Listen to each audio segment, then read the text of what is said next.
So in today's class, we are going to learn about the bile acids or bile salts, which are the important constituent of bile juice secreted from liver. Okay. And what is the basic precursor for the synthesis of bile acids? It is cholesterol. We already took 2 to 3 class to finish the cholesterol topic, so I'm not going in much detail about this, and we will study only about the bile acids. Actually, we learned a lot about cholesterol, that it is 27 carbon compound, all derived from the acetate, that is acetyl coenzyme, basic precursor for cholesterol biosynthesis. And cholesterol contains a hydroxyl group at carbon number 3rd. At carbon number 17, it contains a side chain with 8 carbons.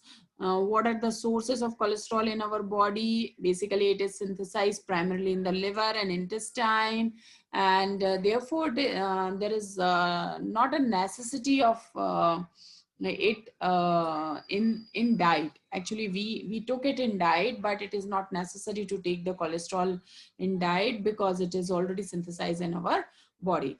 And intestine help in uptake of cholesterol from diet. And what are the mode by which cholesterol get eliminated from our body?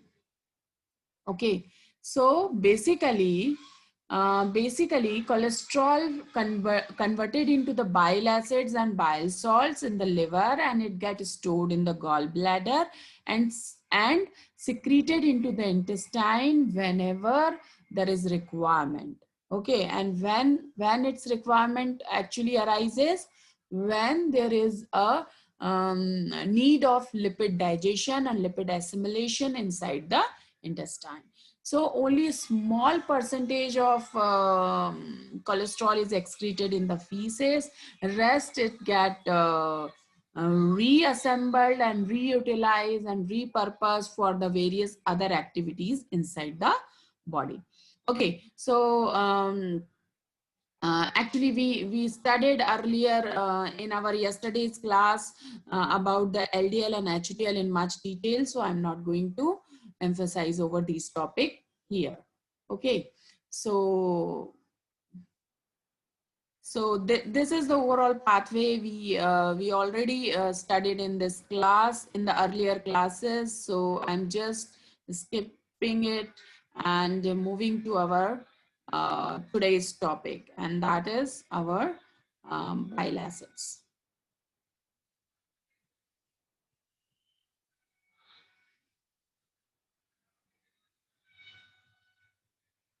So what are the bile acids and bile salts?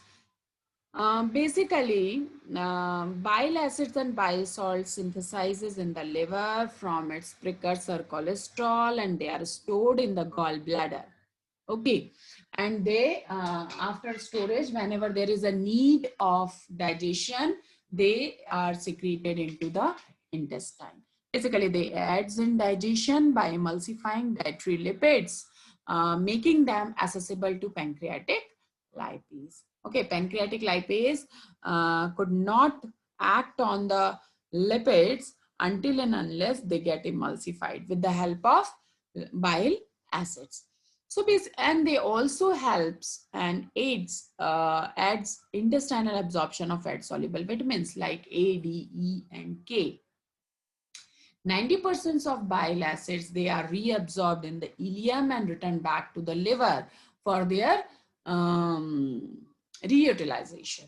Okay, and the 5% of bile salts only excreted in the feces.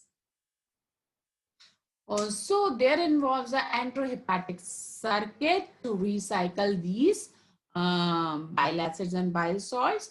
And this circuit involves basically 4 steps. First, the synthesis, which happens in the liver, and after synthesis, these bile acids and salts stored in the gallbladder, and after storage, whenever there is a need, they are secreted into the intestine, and from intestine, they are reabsorbed or reabsorbed in ileum and get recirculated to the liver for their reutilization. So I hope it is clear to all of you. So basically, excretion of bile salts is the principal mechanism for eliminating cholesterol from the body.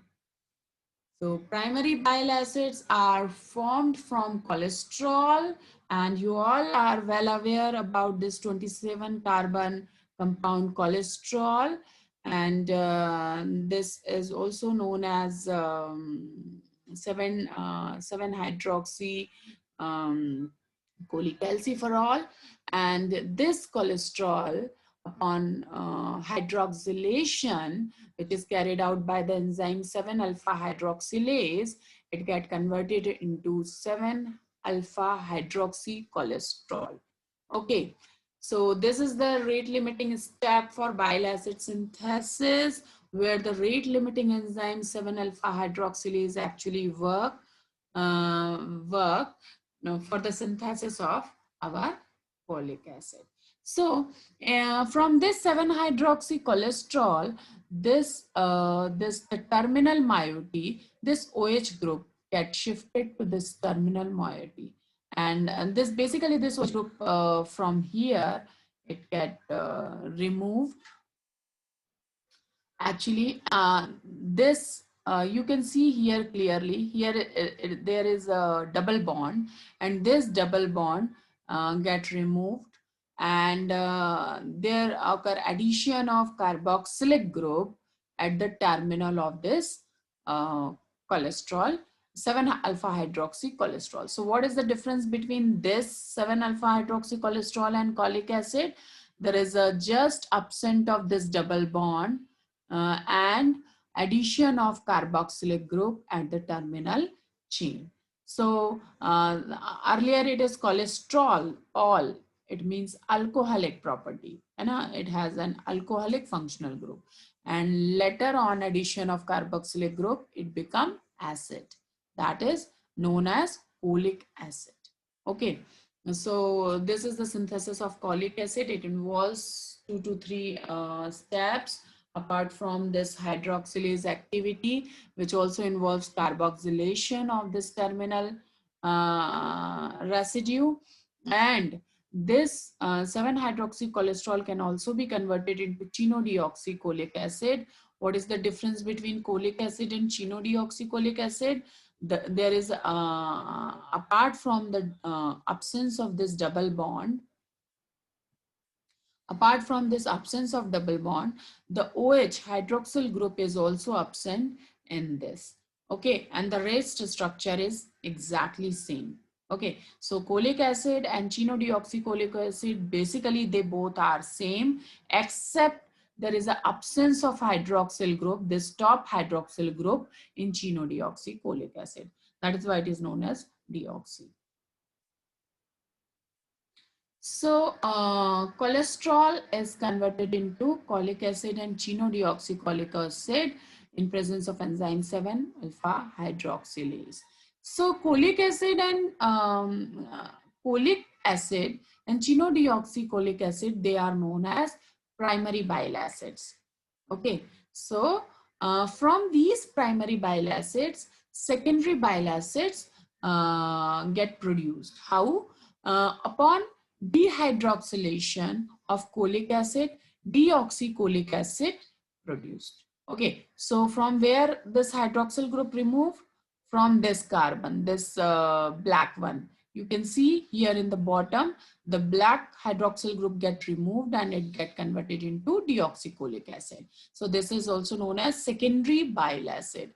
And this chenodeoxycholic acid acts as a precursor for the synthesis of lithocholic acid. And the difference is only of this hydroxyl group. So when this 2 hydroxyl group get eliminated from the cholic acid, it is basically known as lithocholic acid. So what are primary bile acids? They are cholic acid and chenodeoxycholic acid. And what are secondary bile acids? They includes basically deoxycholic acid and lithocholic acid. So, and as I told you earlier, that 7-alpha hydroxylase is a rate limiting enzyme in the process of bile acid synthesis. So its negative inhibitor is cholic acid. Cholic acid basically, when accumulated in high amount, it inhibits the activity of 7-alpha hydroxylase. And its positive regulator is cholesterol, which activates its activity. If cholesterol level is high inside the liver, it activates 7-alpha hydroxylase and enhance its activity to produce the bile acids. So there is a disorder known as hypercholesterolemia, which is often treated with sequestrants. Okay, sequestrants that binds bile acids in the intestine. So what happens in this disorder? In this disorder, there occur prevention in the reabsorption of process of bile acids, and also the conversion of cholesterol to bile acid increases. And if conversion of cholesterol to bile acid increases, the increased bile salt elimination in feces occurs. Okay, so basically this situation is known as hypercholesterolemia, and here dietary fibers can help. They sequester bile acid more efficiently. So one can improve this situation and consequences of this situation by taking dietary fiber in excess in his or her diet. So increased elimination of cholesterol from the body is known as hypercholesterolemia.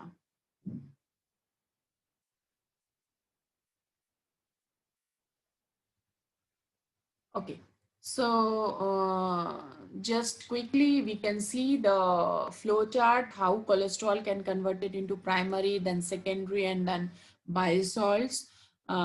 This cholesterol first converted into cholic acid and chenodeoxycholic acid, and then they subsequently converted into their respective secondary bile acid like deoxycholic acid and lithocholic acid. These cholic acid can directly convert it into their salt, which is glycocholic acid and taurocholic acid. What is the difference between glyco and taurocholic acid? There is a simple difference. In glycocholic acid, glycine is attached at the terminal end of the COOH group. Okay, functional COOH group. On functional COOH group, terminal glycine residue, if it is attached, this compound is known as glycocholic acid. And if at the terminal COOH group, taurine group is attached, okay, taurine group is attached, whose formula is written here, SOOOHNH, then it is known as taurocholic acid. Similarly, chenodeoxycholic acid can also be converted into glycochenodeoxycholic acid or taurochenodeoxycholic acid with the addition of glycine or taurine respectively. Here we can also see that deoxycholic acid and lithocholic acid, which belongs to the secondary bile acid class, they can also form the glyco and tauro derivatives. Like deoxycholic acid derivatives are known as glycodeoxycholic acid or taurodeoxycholic acid, and lithocholic acid can form glycolithocholic acid and taurolithocholic acid. So all these glyco and tauro derivatives of these bile acids are known as bile salts. Okay, so this is, I think, very simple, that you have to just learn about cholic acid and chenodeoxycholic acid. The rest are just derivative of these two compounds.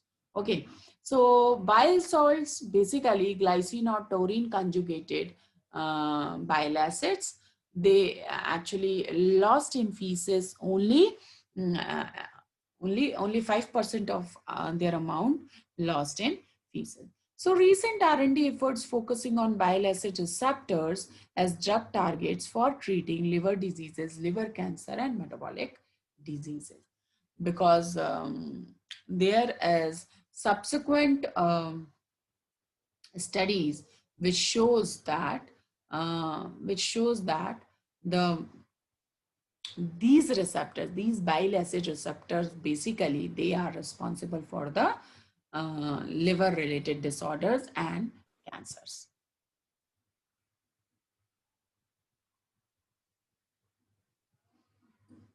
Okay, so that's it, I think, all about